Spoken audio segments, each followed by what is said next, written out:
What a good, cool morning it is today. If you're like me, I had to cover up my fruit trees last night, make sure they keep some blossoms on them, because it got warm really early. Covered up my tulips, so they're coming up nice and strong. And you know, the more things you have, the more concerns you have, isn't it? You have to take care of things that you have. I didn't think about doing this when I planted them back in November. You don't think about that, but you do. You have to think about these things. Well, what a great time. We had a great Easter last week, and if you visited with us last week, it's great to have you back. And if you're visiting for the first time here, you came at the right time, because we have a potluck today to welcome back Bruce and Joan. I'm glad to see you guys again, and I see Tiffany's here too. It's good seeing you and the little one. And what a great time to come and celebrate all the efforts and service that you did to the church family here. So thank you for coming back, and as we just really want to celebrate your service here. So thank you so much. Well, today I was thinking about what to talk about, anything related to, like, with Bruce and Joan coming back. And so I thought, obviously, subway lines. That's the most obvious thing that comes to mind. And coming and going, like on a subway line. I'll explain it to you and see if it makes sense. And at the end, you can tell me if it didn't. And we'll have a discussion about it. It's good. And so, and that's a picture of a subway and people getting on. How many of you guys have ever been on a subway? Okay, a good fair share. They're kind of neat. It's fun. I like going on them. It's kind of neat. You go under the ground, you ride a train, you get to be with other people. You quickly notice, okay, he's got a runny nose. I'm going to stay away. I mean, you get to know people quickly in a short period of time. And it's just neat to see just public transportation, which we don't have a whole lot here in America. And I was blessed. I got to partake of that and living in Russia and being in Ukraine too. Get to use it quite a bit. So that's just, and you see a couple of lines there, and there in the middle you have a transit hub where you go there, and if you have to change lines, you can do that there. And that can be really confusing depending on where you're at. Like in Novosibirsk in Russia, there were just two lines, kind of similar to this. I got a little map, I'll show it to you. And so it's not too complicated. Now in Moscow, it's very, complicated. You've got circles that hit other circles and lines that go out. And D.C., it can get really complicated as well. But you know what? It's interesting as this idea of coming and going. You can see each other. You see different people that you know while you're in a transit place, and you can ask, where are you going? And it's interesting. And so that's the idea I want to think about today. And here's a picture of us in D.C. There's my wife and my kids right there. And you see, I think that's the first time Ida Rose saw the train. I got a picture of her, and it kind of scared her a little bit. She was like, oh! Stephen, I had to keep him from trying to touch it. So it's interesting how our kids can be different. It's like, don't touch that. I've probably said that 200 times to him. And so just exciting to see that there. And then that's them on the train. That was a colder day, a different day. And just exciting, to be on a subway. So I've got other pictures. I put it in the Cornerstone Facebook group to send me a picture of you on a subway. And Liz was thinking about sending me a picture of them at a Subway sandwich place. So that would have been a good one too, but didn't get that one. So that's just the idea here. So when and where? When and where? So if you see somebody, you're in that transit hub right there in the middle. It's like, are you going this way? Are you going the same place I'm going? You may ask that. And this has happened to me in Novosibirsk. I'll see somebody, say, oh, which way are you going? Because if you're on the platform there, it may not be obvious which direction, if they haven't stood on one side or the other. You don't know what direction they're going. You don't know their destination. And so you ask that, which way are you going? Are you going this way? Oh, I'm going that way. And hopefully that's a good thing. It's like, oh, I'm going that way. But you can say, hey, great, oh, wonderful. Oh, you haven't decided which way you're going? Now that would be strange, wouldn't it? You're there in a transit place, to get down there, in order to get to the platform, you've already paid your ticket. All right, a lot of places you go and you get tokens. Nowadays, you can get something like a credit card and you can scan it. But a lot of places you get tokens, you put it in. They don't let you ride those things for free. And so if you see somebody down there and they say, yeah, I haven't decided where I'm going to go yet. I don't even know how I got here. It's like, do we need to call a doctor? You know, it doesn't make sense to be going someplace and not know where you're going. And yet, that seems to be a lot of people today. They're making so many investments. They're making good time, wherever they're going, but they don't know where they're going. And so that's curious when people have done that. Now, if you find out where someone's going and they haven't been there, and you say, oh, I've been there, you have a wild ride going there. Some people have told me that. When I first had my first child, Stephen, someone told me who's had 4 kids, older, it's like, you're in for a wild ride.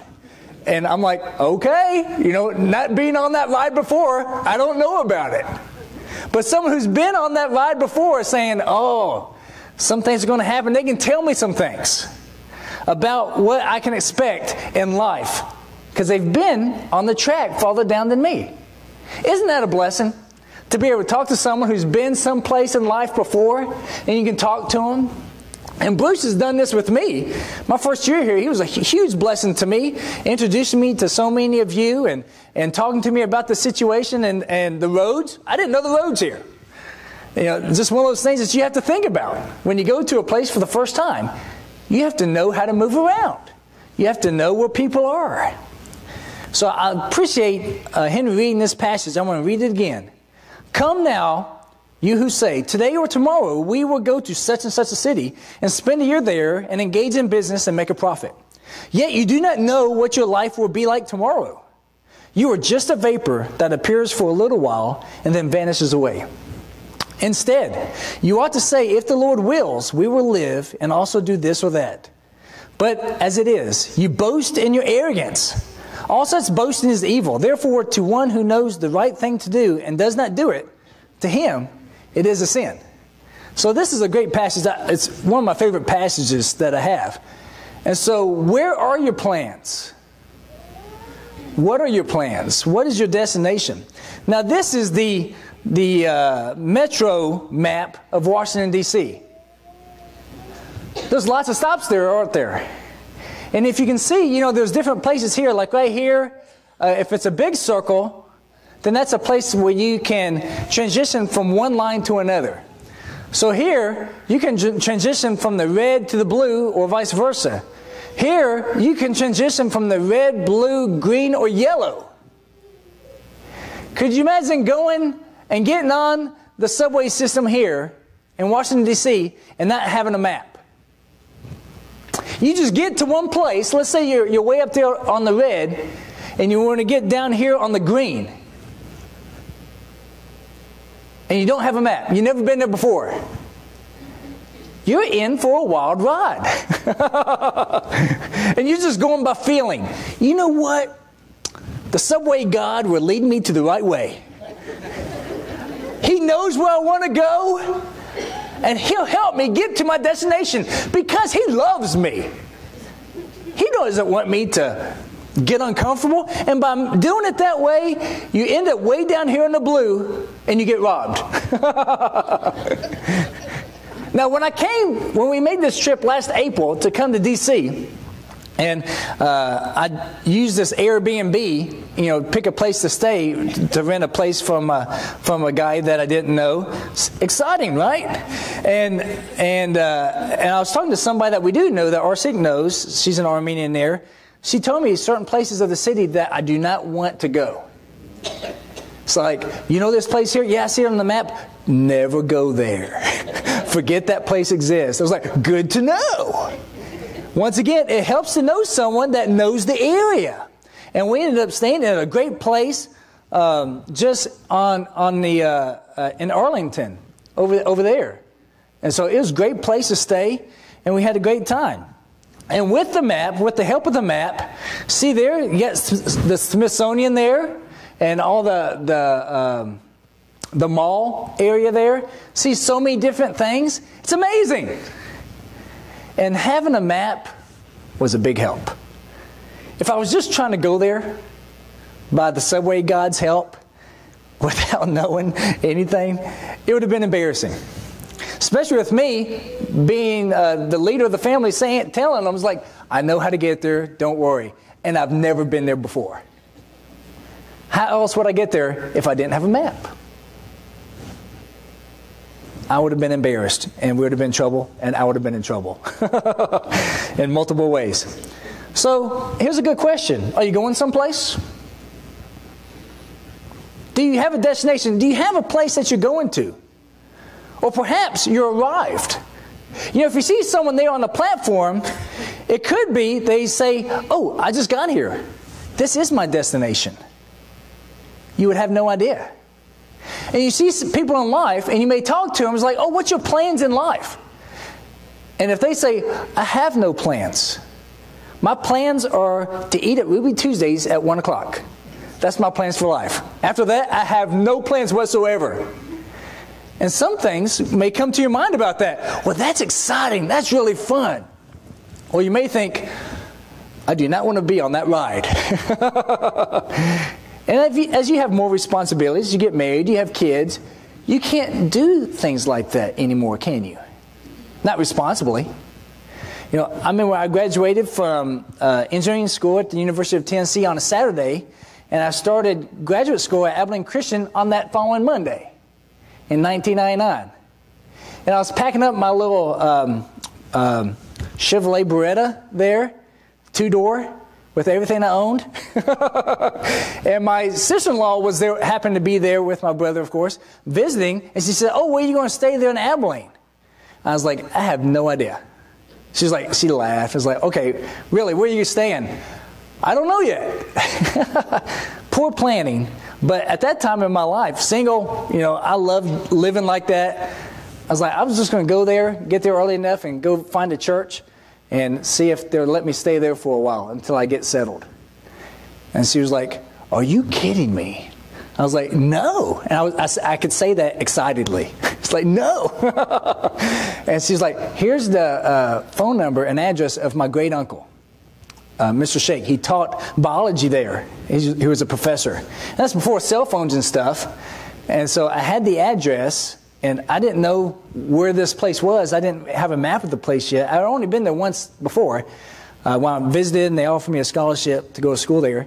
And so my first time meeting him, talking to him, is knocking on his door.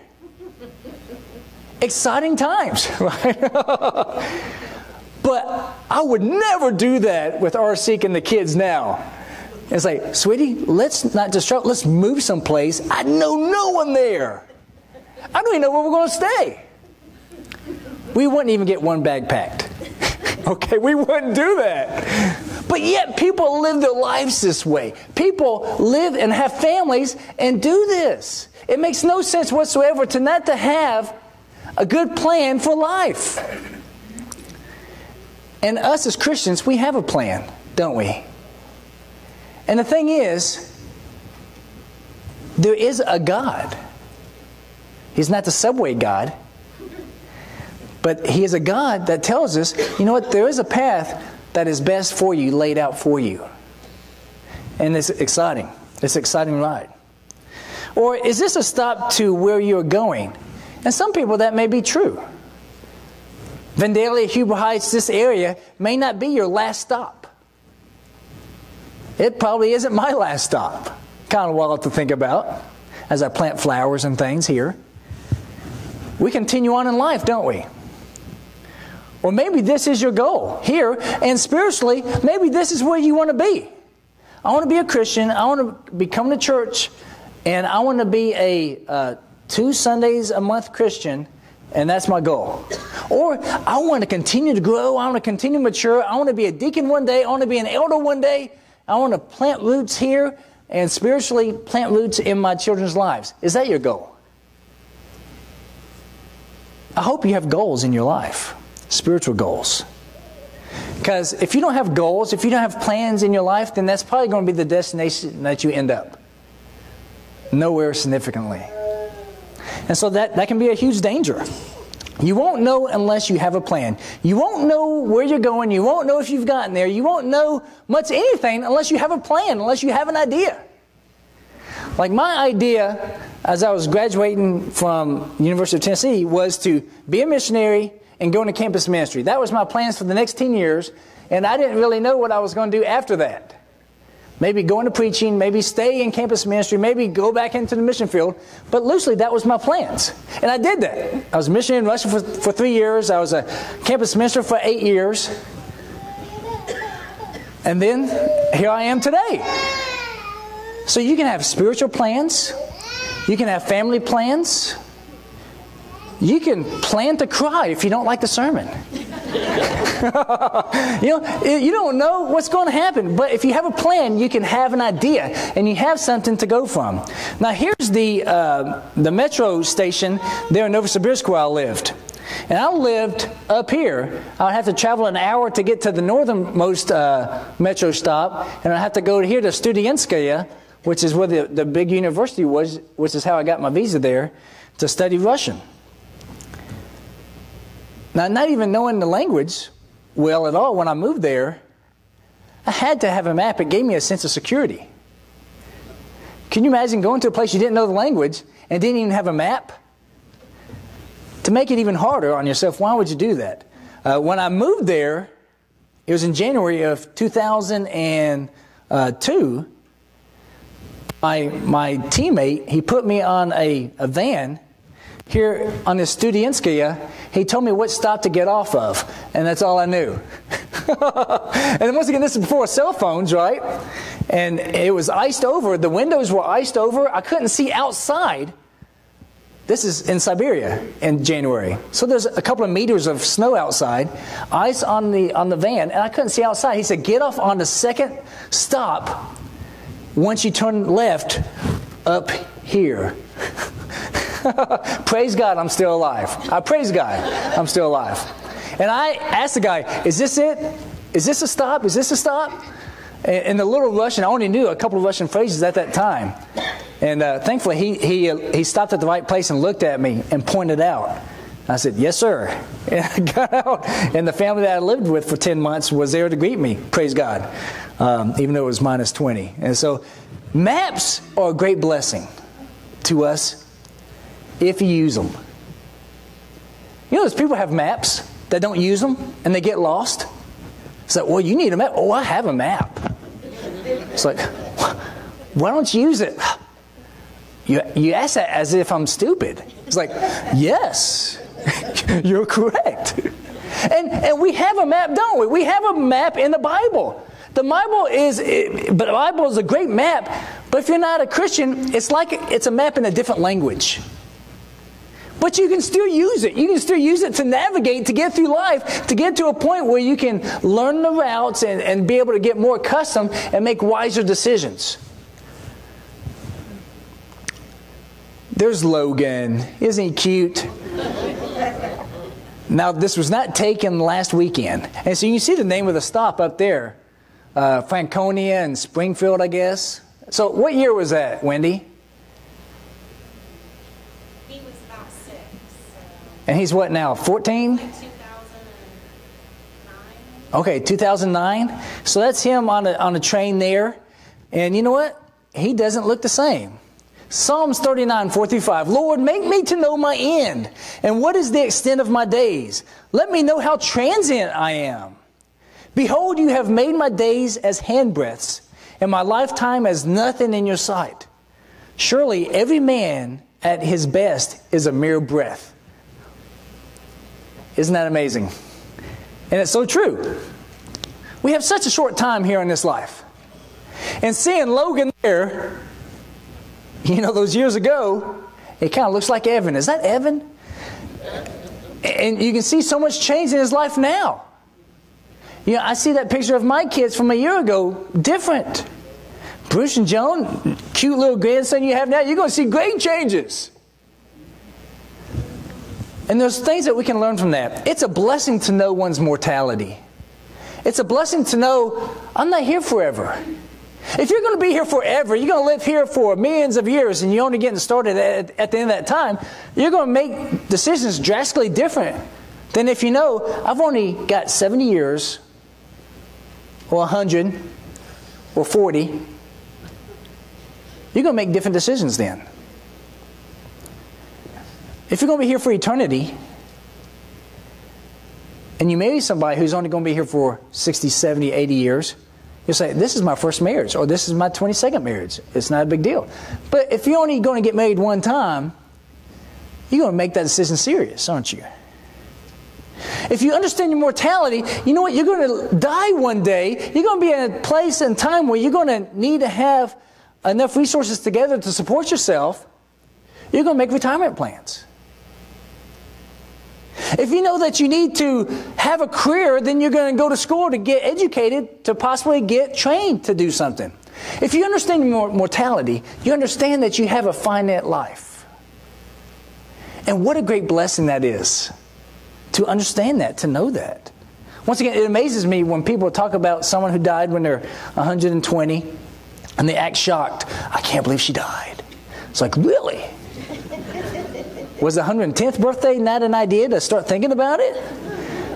But people are so surprised. I can't believe they died.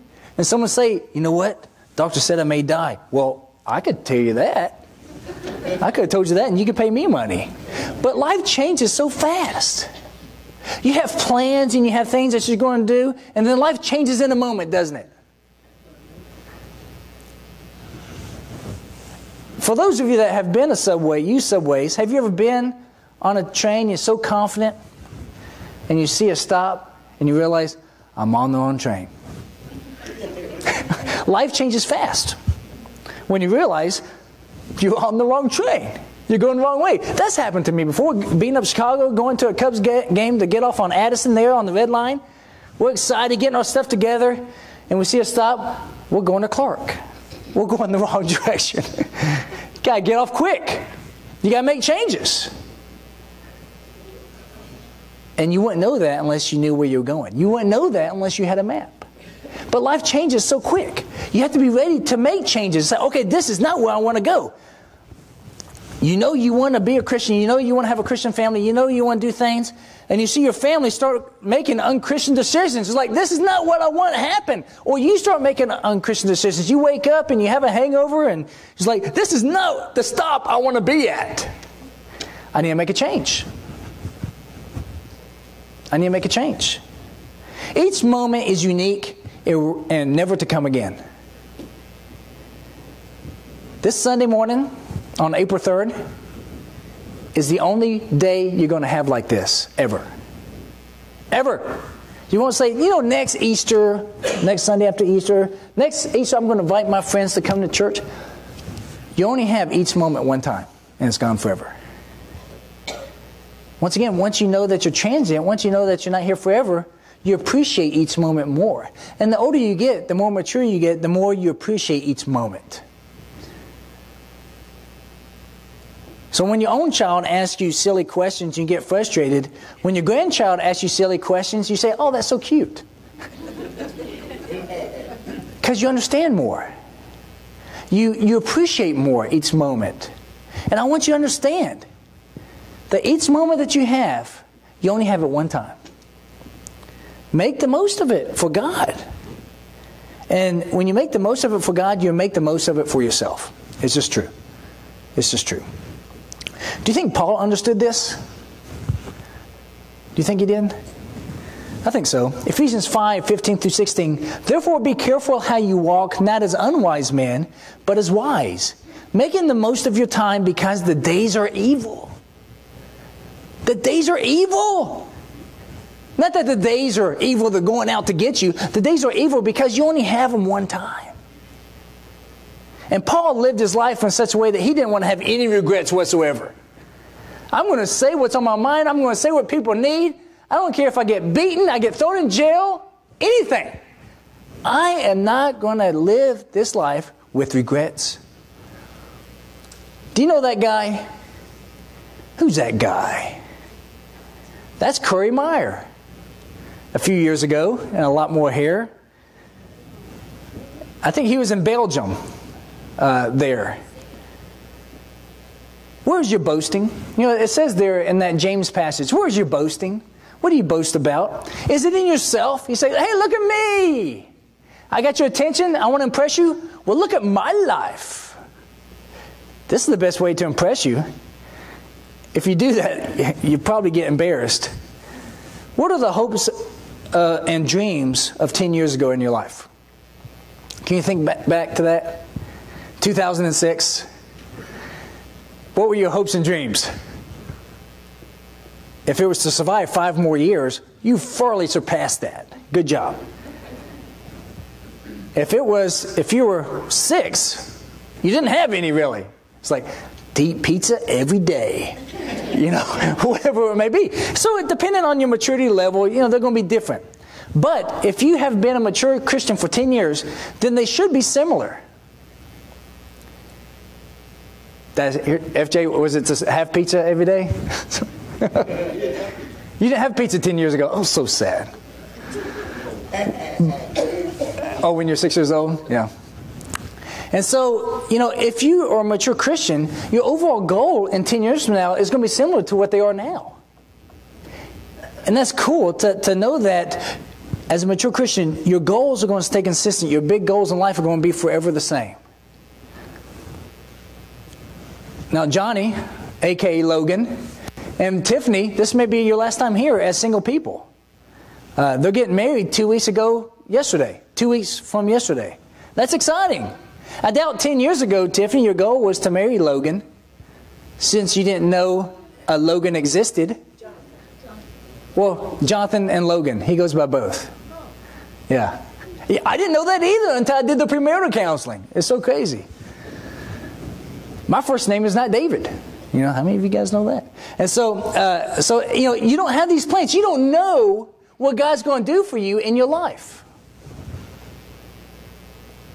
But if you know that God is your God for your ride, then that gives you so much peace, doesn't it? Yeah, problems are going to happen. Issues are going to come. But I know God's in control. 2 Corinthians 10:17, but he who boasts is to boast in the Lord. I love that passage. If you're going to boast, boast in God. Well, tell me about your successes. Tell me about you. I want to tell you about you by telling you who God is. Because He's my goal. He's my life. He's everything I am. Now, the small points, the points that's happening in my life, is going to have God all through there. I tell people where I've lived, why am I moving where I am? Of course, as a minister, it's because of my job in Christ. But you can tell somebody, well, how'd you meet so-and-so? Well, I met them in church. I met my wife because she was a Christian involved with other Christians, and we met that way. Isn't that cool to be able to say that? And if you have God as your main focus, then your stops along this ride are going to be about God and not just about yourself. It's going to happen to you, but it's going to be about God. And that's so exciting. So the conclusion, I want you to understand that we are all in transit. We're all on this ride, okay? And what does that transit mean? Transition. We're all in transition. You may think, you know, I've got my next year planned. It's going to be solid. There's a phrase I like to use, you know, I make plans, but God does. And making plans for a year, just a year, you've lived long enough to know that that's never going to be exactly that. Things are going to happen. You're going to get sick, you know. Well, there's all sorts of things that's going to happen. So I want you to know that you're all in transition. Like it says, you know, tomorrow is not promised to any of you. This time next year, not all of us will be here for whatever reason. In 10 years, church, this family is going to look different. But you know what? God's going to be the same. You know what? The plans that we have, other people will continue them on in the kingdom work here. Bruce and Joan were here for close to 15 years, right? And your work you did is going to continue to go on. To me, that's one of the biggest peaceful things for ministers. Because if it's all just about the minister or just about you, it'd be so depressing. Because it's not. It's about God. We all stand on shoulders of other people that went before us. And people, hopefully, when they stand on our shoulders, they're going to be higher than we are right now. So we have to understand that we are all in transition. Most people live as this life is the goal.